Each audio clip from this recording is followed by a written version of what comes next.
ওরা কোনো বাঙালিদের কোনো কথা অ্যালাউ করে না। 1,500 টাকা যে চলছে দিদি, আপনারা যে দিচ্ছেন 1,500 টাকা কি করে আমাদের সংসারটা চলবে? মেন হচ্ছে আমাদের স্বামীরা বসে আছে। কাজের জায়গাটা ঠিকভাবে যদি চলে আমরা খুব খুশি হব। আমি কোনো কিছুই পাই না বাবু, কোনো কিচ্ছু পাই না। অনেক চেষ্টা করেছি, আমার বার্ধক্য ভাতা আমার 70 বছর পার হয়ে গেল। আমি স্বামী অসুস্থ হয়ে পড়ে আছে, চেষ্টা আমরা অনেক করেছি কিন্তু আমরা পাইনি। রাস্তাটা হবে, তুমি চিন্তা করো না। আমি চেষ্টা করছি যদি ইলেকশনের আগে কাজটা শেষ করে দেওয়া যায়। আমি জানি না সেটা অ্যালাউ কি। রাস্তাটা কিন্তু রাজ্য করেনি। আমরা কত দরখাস্ত দিয়েছি, বলেছি, কতবার চিঠি ফেলেছি, তার কোনো ঠিক নেই। খালি হবে হবে করছে, ভোটের আগে হবেই হবে এরকম বলছে। আর আমি তো বললাম ভোট হয়ে গেলে আর আপনারা চিনবেন না। আমরা বলছি যে ভোটের আগে আমাদের হলে খুব খুশি হয়। বলে চলে যায়, বলে করবো করবো করবো। লাইট হতে থাকবে, জল হতে থাকবে, কিন্তু কিছুদিন আগে তোমাদের ভোটার লিস্টের নামটা কাটা চক্রান্ত কিন্তু বিজেপি করেছে। আমি তো কিছু পাই না। 5 বছরের জন্য সুযোগ দেন, মাত্র 1.5 বছর বিধায়ক হিসেবে কাজ করার সুযোগ পেয়েছি, তার মধ্যে যতটা সম্ভব করেছি। অনেক কাজ এখনো করা বাকি আছে। একটু খাবার জলগুলোর সমস্যা, কেন এই জল আমরা খেতে পাচ্ছি না। এই জল আমাদের সব থেকে প্রিয় জল ছিল, আমাদের যে মিউনিসিপ্যালিটির জল, সেটা আমরা খেতে পাচ্ছি না।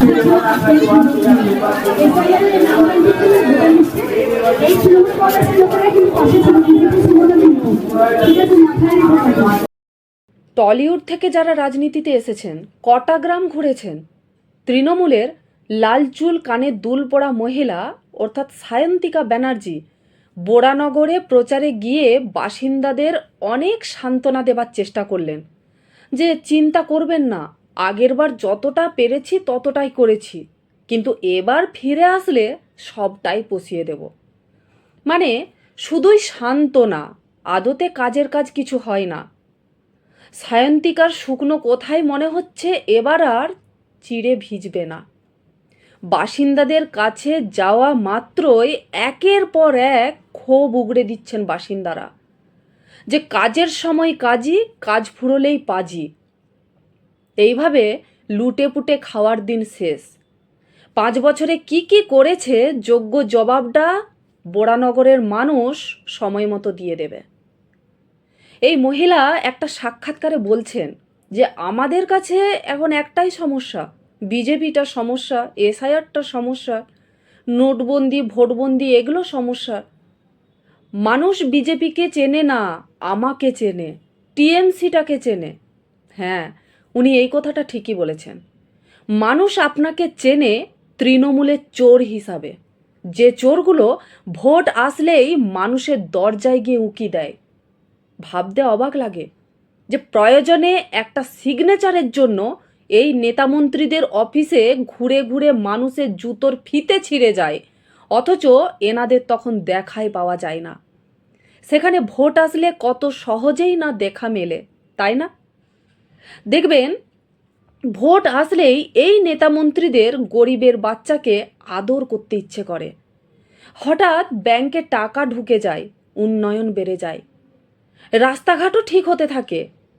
কিন্তু ভোট একবার হয়ে গেলে এনাদের জুড়ি মেলা ভার। ক্ষমতায় ফিরে পেলে তখন একটুও মনে রাখে না যে যাদের জন্য আসন ফিরে পাওয়া, তাদের সাথে মাঝে মধ্যে একটু দেখা করা দরকার।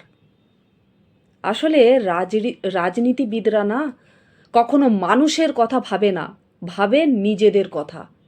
প্রথমে যোগদানের সময় বলতে হয় যে জনগণের জন্য কাজ করব, জনগণের জন্য উন্নয়ন করব, কিন্তু আদতে সেই স্বপ্নই থেকে যায়।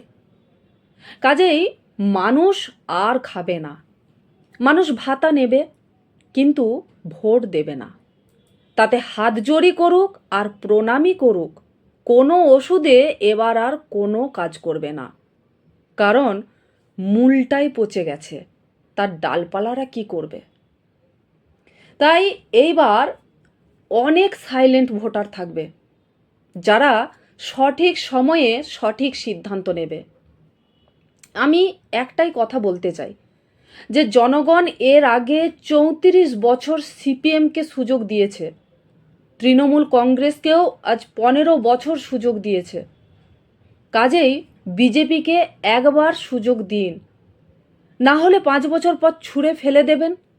কিন্তু শুধুমাত্র পরিবর্তনের কথা মাথায় রেখে একবার মাত্র বিজেপিকে একটা সুযোগ দিন।